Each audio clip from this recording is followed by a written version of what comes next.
Good morning, everyone. Thank you for joining us here today, and welcome to the FBI Denver Field Office. My name is Michael Schneider. I am the Special Agent in charge here in Colorado. We're here today to talk about Operation Cross Country, a national intelligence-driven FBI initiative focused on identifying and locating child victims of sex trafficking, built upon the success of our child exploitation and human trafficking task forces located across the country. In Colorado, the permanent task force includes detailees from the Denver Police Department, the Arapahoe County Sheriff's Office, the Douglas County Sheriff's Office, the Colorado State Patrol, and the 17th Judicial District Attorney's Office.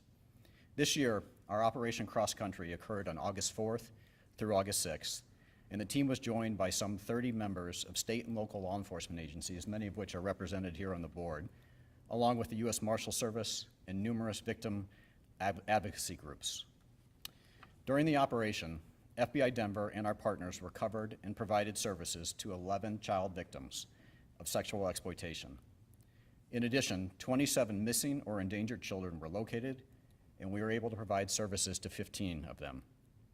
11 adult victims were also recovered. 6 traffickers were identified, 2 of whom were arrested on unrelated felony warrants. Of note, the Denver field office located more victims than any other FBI field office across the country, and we were tied for the most number of subjects identified or arrested. What makes us unique here in Colorado is that our team took a 3-pronged, victim-centered approach. The first prong was arguably the most critical to our success, and that is the intelligence collection, analysis, and lead generation on the missing and endangered children in the state. The second prong involved the team effort with our task force members and local partners to locate the children across the state.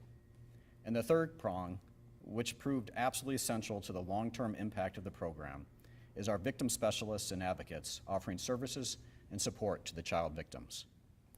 We do identify traffickers and make arrests, but the focus of this operation is recovering and assisting child victims.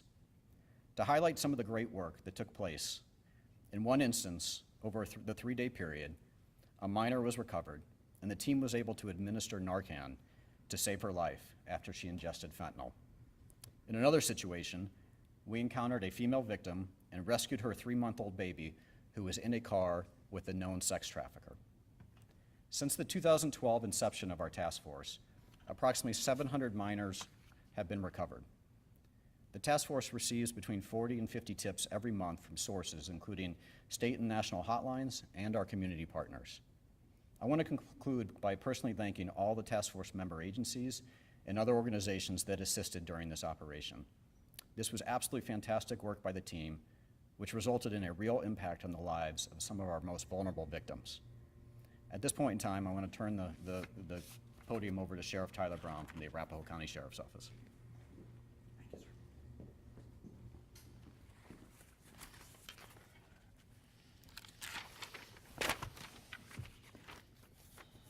Well, first off, I'd like to thank the Special Agent in charge, Michael Schneider, and the Denver Field Office for all their help. I think really what this comes down to is a teamwork effort and a force multiplier.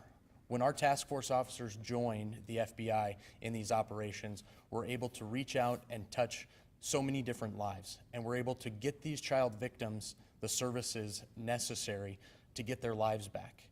And as the SAC mentioned, we were able to save a 3-month-old baby as well as her mother, and we were able to administer Narcan. And I think that that's something that we need to focus on, is that so many of these victims are also involved in drug abuse, and we need to make sure that we're getting them the resources necessary.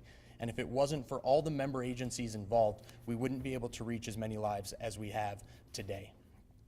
As we focus on this, I know many of you are going to have questions about how many victims we have. I think it's imperative that you recognize that we have such a robust response to child trafficking, that we are going after these criminals and addressing what they're doing in our community. It's imperative to recognize that we're holding these monsters accountable, and we're making sure that their victims are receiving the services necessary. And part of our partnership is working with district attorneys' offices, and at this point I'd like to turn it over to the 18th Judicial District District Attorney John Kellner.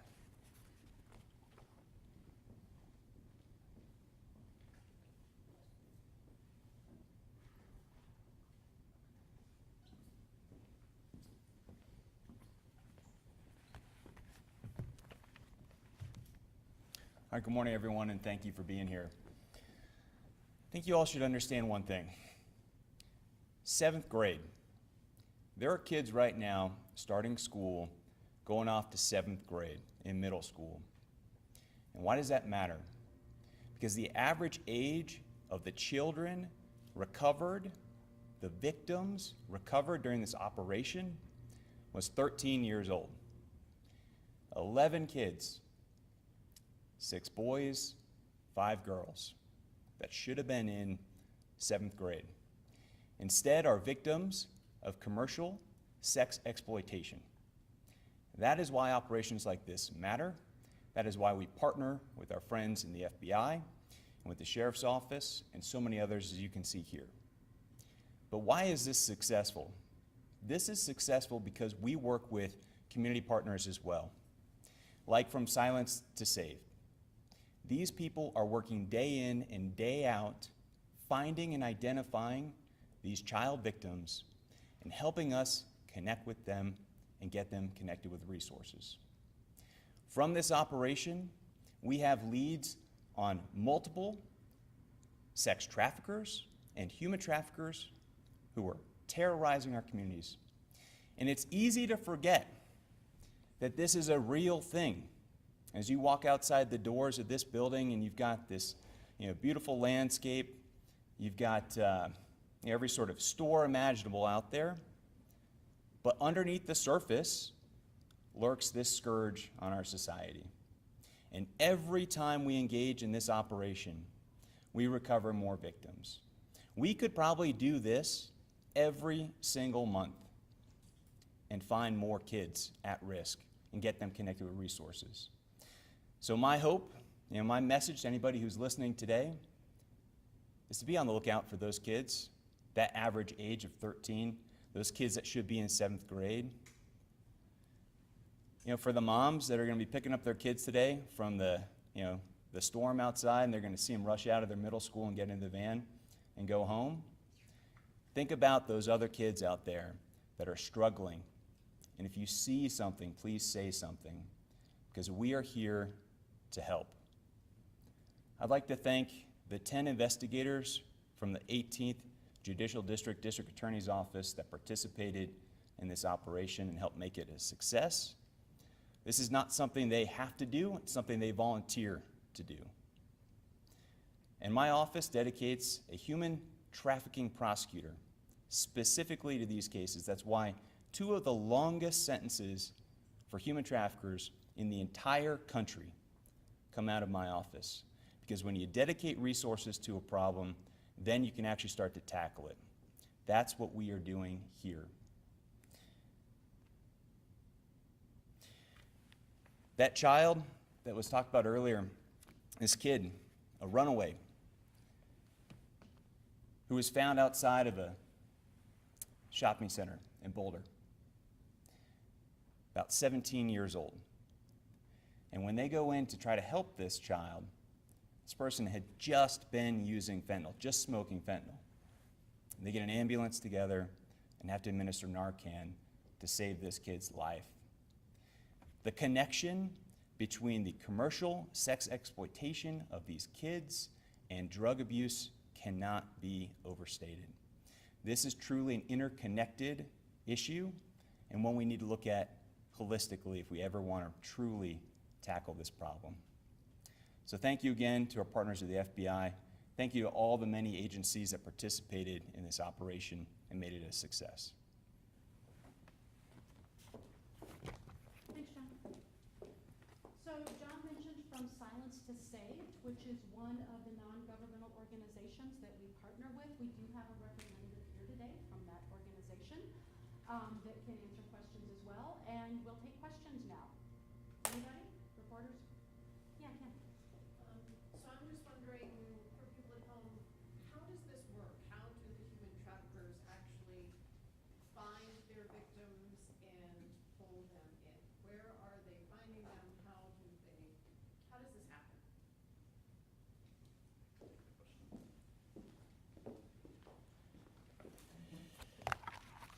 So we see the traffickers identify their victims in many different ways.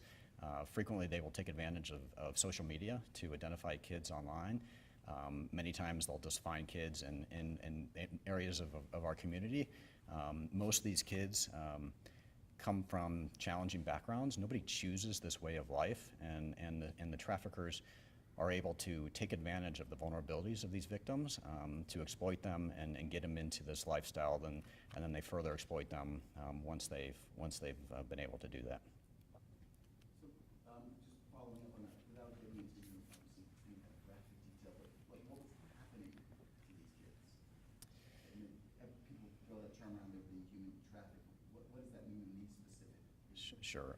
The focus of Operation Cross Country was primarily on the sexual exploitation of these victims, and so as you can imagine, the traffickers are using these kids as a mechanism to make money, and are trafficking them and making profit off these victims.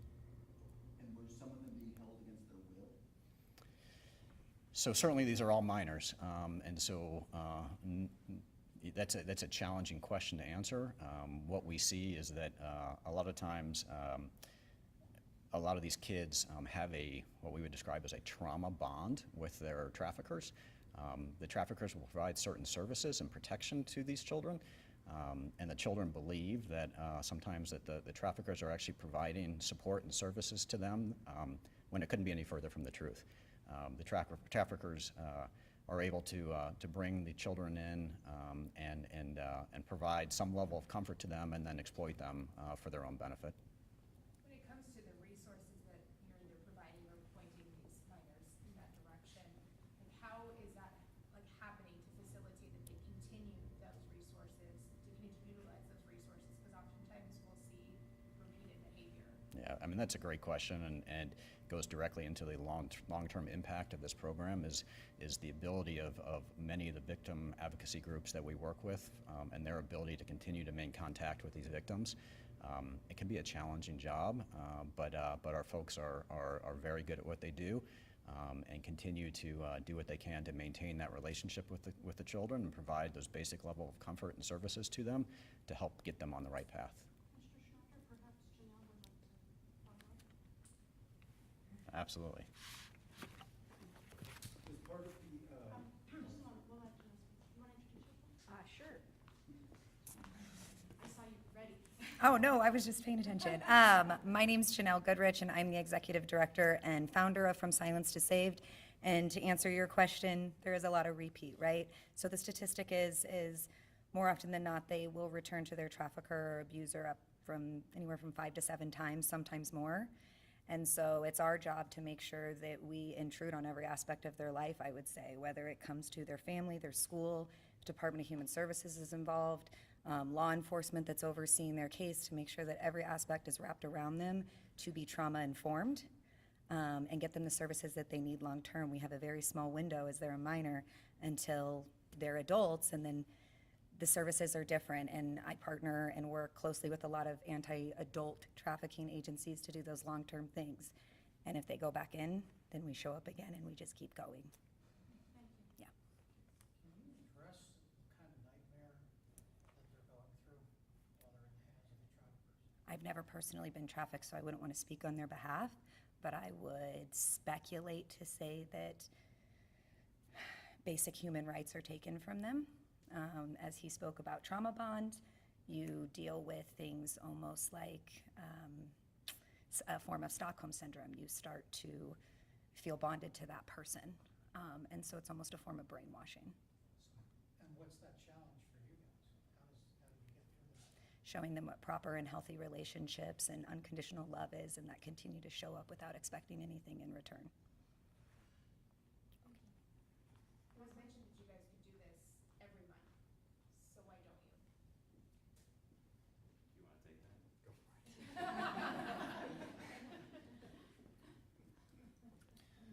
it. You can see from the list of agencies that participated, it's a huge lift. You know, the people that set this up, they create basically intelligence packets on every single person that they're looking to try to recover.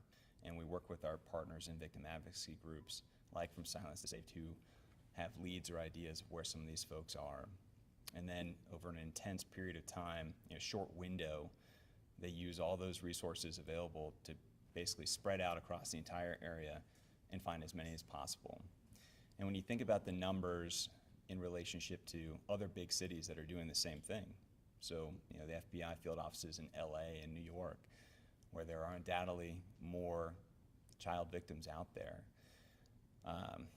to be at the top of that list, and to do that, I think, pretty consistently, as we do in the Denver area, is pretty tremendous.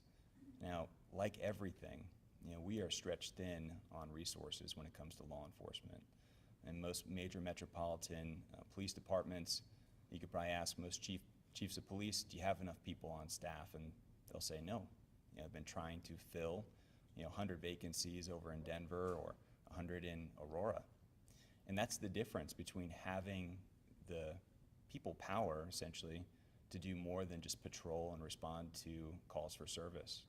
That's why we make a point of doing this operation, is to put everything down that we possibly can, put other things on the back burner, and focus on this truly important issue. But yeah, I believe that we could do it more. I believe we ought to try to do it more. You heard the number of people that are part of the Safe Streets Task Force, right? The Arapahoe Sheriff's Office dedicates an investigator directly to that task force, who works constantly on these cases. Most departments do not have the resources to be able to do it. When you say do it, let's talk about that, because obviously we don't want to give away tactics and way things, our law enforcement is able to do what y'all successfully did to save these victims. But can you describe, and I'm going to steal your words, Cameron, for the people at home that we're sharing this information with, like how this operation works to save these victims? Yeah. Do you want to take that, Sheriff?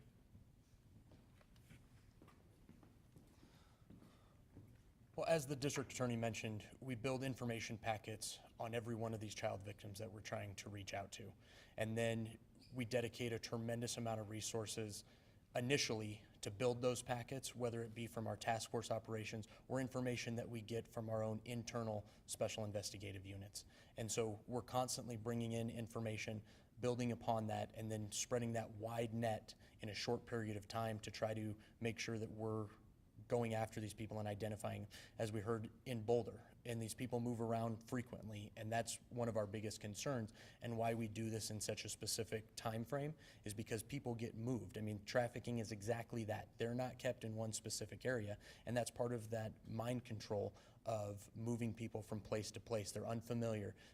They're not able to initially build those relationships with individuals that might be able to get them out of that specific lifestyle. And so these perpetrators that prey on our children use those tactics, and that's how it's done. It's done in a quick, precise manner to identify who those people are and then get them out of that lifestyle and try to get back to it. So without giving too many tactics away, it's hard, but it's a lot of intelligence gathering. It's a lot of information.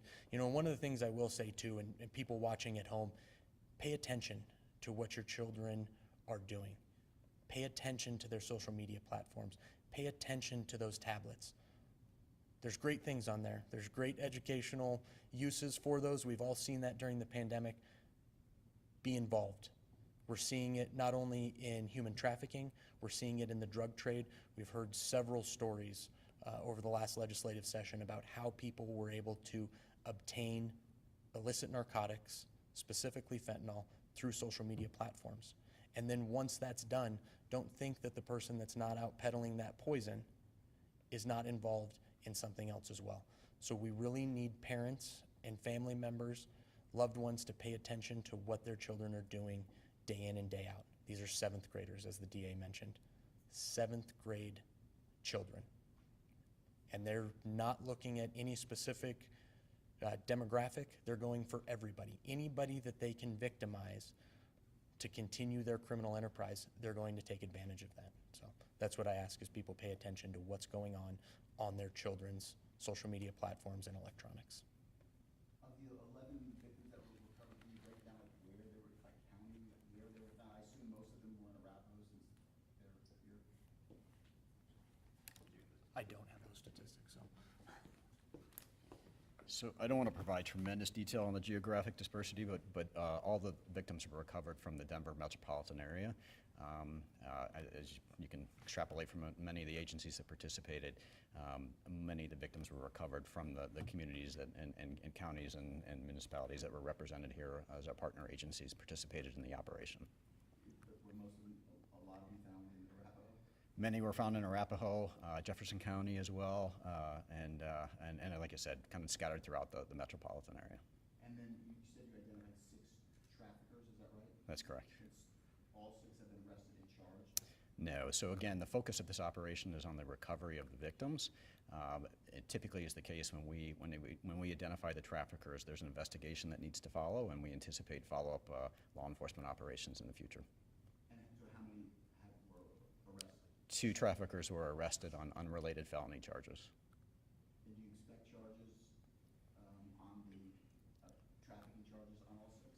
And this is, let me go back to the question that we got earlier about why we don't do this more often. The task force that I mentioned earlier, the Child Exploitation Human Trafficking Task Force, does this work day in and day out. And it's the culmination of their effort that resulted in this operation on August 4th through August 6th. And so a lot of the leads that were generated during these 3 days will result in follow-up investigations and hopefully law enforcement action as well.